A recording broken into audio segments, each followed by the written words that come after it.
బ్రహ్మంగారి మఠం మండల కేంద్రంలోని అంబేద్కర్ నగర్ లో త్రాగునీటి సమస్య తీవ్ర రూపం దాల్చింది. గత 7 రోజులుగా బోర్ మోటార్ చెడిపోవడంతో కాలనీవాసులు త్రాగడానికి చుక్క నీరు లేక తీవ్ర ఇబ్బందులు ఎదుర్కొంటున్నారు.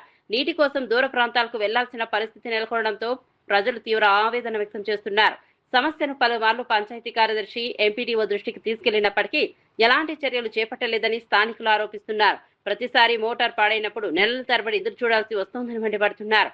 అధికారుల నిర్లక్ష్యం కారణంగానే ప్రజలు ఇబ్బందులు పడుతున్నారని సిపిఎం మండల కార్యదర్శి గండి సునీల్ కుమార్ విమర్శించారు. హలో నాయనా, నీకు పుణ్యం ఉంటుంది తండ్రి సారు. నీళ్లు లేక చూడు ఎట్లా అవస్థ పడుతున్నాము.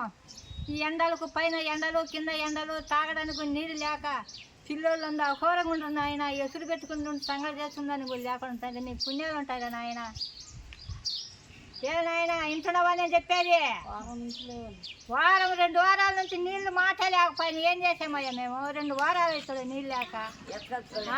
నీళ్ళు పరిస్థితి లేకపోయి మా అవతారం చూడు ఏ రకంగా ఉందో. నీళ్ళు లేక టయానికి నీళ్ళు లేక ఏ ఇళ్ళమ్మడి పోవాలి ఏ ఒక్కళ్ళమ్మడి పోవాలా. మేము తెచ్చుకుంటే సాగుతుందే మా కాడ.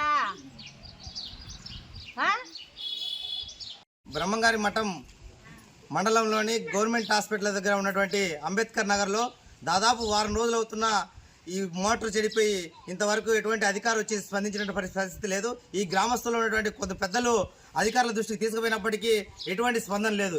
ఇప్పుడు నేను కూడా సెక్రటరీ గారికి కాల్ చేస్తే ఫోన్ లిఫ్ట్ చేసిన పరిస్థితి. కానీ ఇప్పటికైనా అధికారులు స్పందించాలి. ఎందుకంటే దాదాపు 100 కుటుంబాలు ఇక్కడ జీవనం సాగిస్తూ ఉన్నాయి.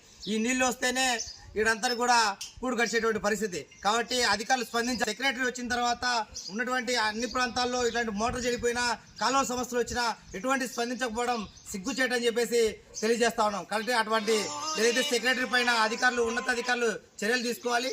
ఏదైతే గవర్నమెంట్ హాస్పిటల్ దగ్గర ఉన్నటువంటి అంబేద్కర్ నగర్ లో త్వరగా ఈ మోటార్ చేపించి తగు చర్యలు తీసుకోవాలని చెప్పేసి తెలియజేస్తున్నాం. అలా లేని పక్షంలో గ్రామంలో ఉన్నటువంటి మహిళలందరినీ ఐక్యం చేసి